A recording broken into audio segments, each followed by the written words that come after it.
Okay, so in this exercise, we're going to add floor and we're also going to add shaft opening and also modify the slope of the existing roof deck. Okay, so as you can see on our second floor, this is where we are going to place or create our floor, and also we're going to create an opening for that. And then after that, we're going to modify the slope of our existing roof deck. Okay, so let me go to the second floor to create my floor. Okay, so from the structure tab, I'm going to select the floor here, structural, and then using the line tool, I'm gonna make sure that there's no offset and no radius here. Chain is checked, and let's do this. So I'm going to pick B1 grid intersection, G1, G4, okay, D4, D3, and C3. Okay, so after that, I'm going to select here modify. So I'm still on create boundary tool, okay, for the floor. So what I'm gonna do, I'm going to select all of these lines here. And then after that, from the properties, I'm going to specify the distance for a concrete cantilever. So I'm gonna make this minus 150. Okay, and then after I change that to minus 150, and then I'll just click outside. As you can see here, the magenta line, the sketch line is along the grid line. And also the black line here represents the edge of the concrete. Okay, so that's the 150 distance. So if I measure that one, so that's 150. Okay. All right, so that's how the concrete cantilever works. Okay, so we add a 150 there. So the black line represents the edge of the concrete. So now we need to continue to finish up our floor boundary. So this time I'm gonna use here pick walls, and then I don't want that to be extend into wall core. Okay, and then I'm now going to pick these walls here. Okay, so using pick walls, uncheck this. Okay, so let's click 1, 2, 3, and then check the corners. Okay, so make sure it is closed, no intersection and no overlapping. So I'm going to use trim for that, like that. So trim. Okay, so make sure you check each corner.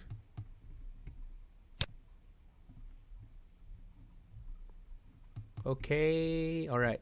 So make sure you check each corners.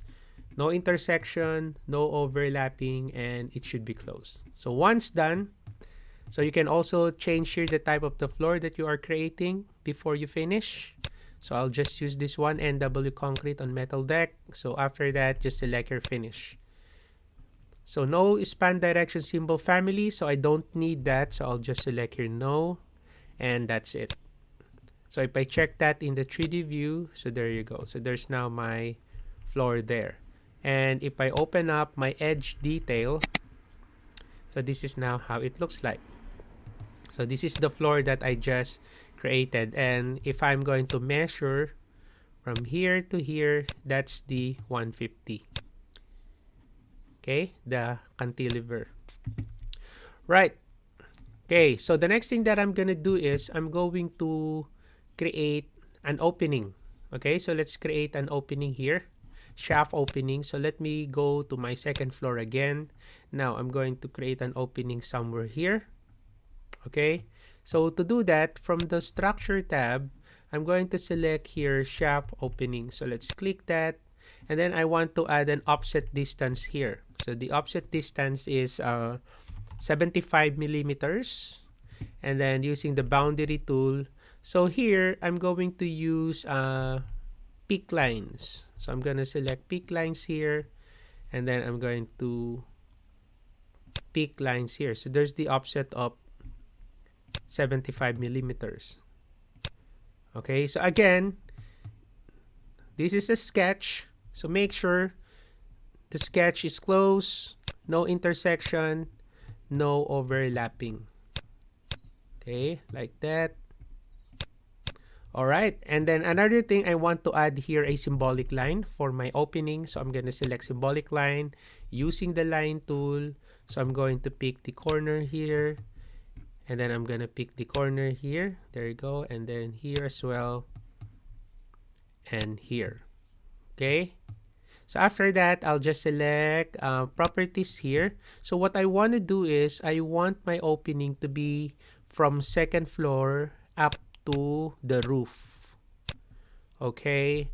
And then I want that to have top offset of, let's say, 900. Okay. So second floor, base constraint, top constraint up to roof level. And then the top offset here is 900, and then apply and then finish. So that's it. So that's our opening. So if I go to the 3D view again, so there's the opening. So I can select that opening like this. See? So that's the opening. So that's the top offset of 900 from the roof level. So if I move it down, so as you can see, the top offset becomes minus, and it's not creating an opening. So we need to stretch that one up. Okay, and then just click outside. So there you go. So there's your opening. Okay.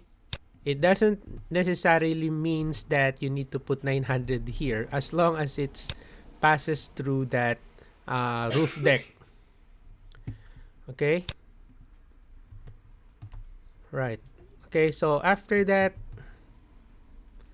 so I'm fine with this one. So the next thing that I'm going to do is I'm going to modify the slope of the roof decks, because as you can see here, the roof deck here, it doesn't look nice. So let's modify our roof deck. So I'm going to select here the roof. Okay, and then after that, we are going to select the roof deck here. So I'll just use crossing selection like this, and then I'll filter that. So click filter, check none. So I just need to select the floor. Okay, so I have one floor there. Okay, so if you want to check, you can go to the 3D. So that's your floor, the roof deck. Okay, so I'm pretty sure that I selected the correct element.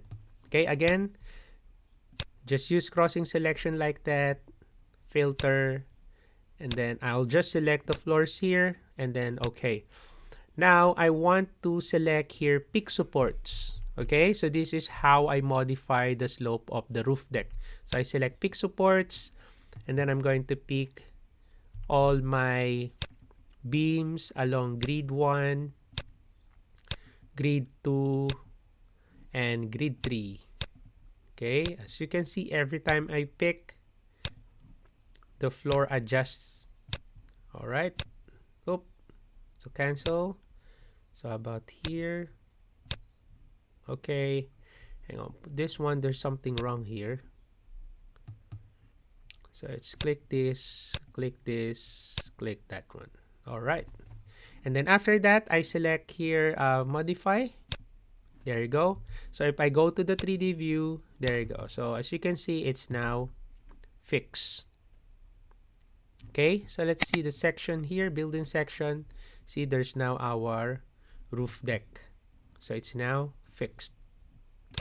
Right, so that's it for this simple exercise. So hopefully you learned something from this video. Thank you for watching. Have a nice day.